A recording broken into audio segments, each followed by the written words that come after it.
All right, so when we go to graph this, does anybody remember what form this is?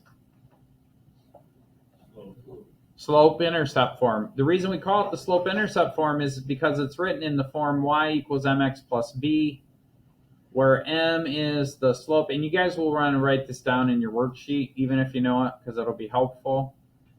And b is what we call the y-intercept. In other words, m is my slope, which is my rise over run. And in this particular case, it's 2 over 3.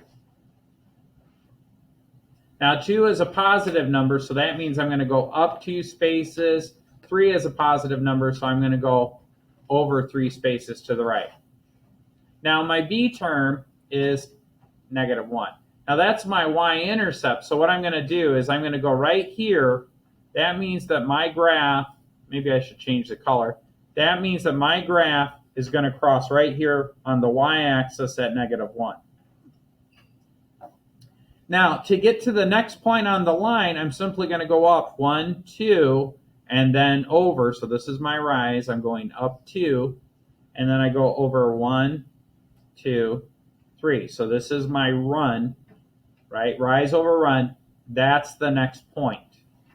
And so you're just going to draw a line between those 2 points as best you can. And now I can go in the opposite direction too. I can go down 2 and over 1, 2, 3. And then just keep that straight line going.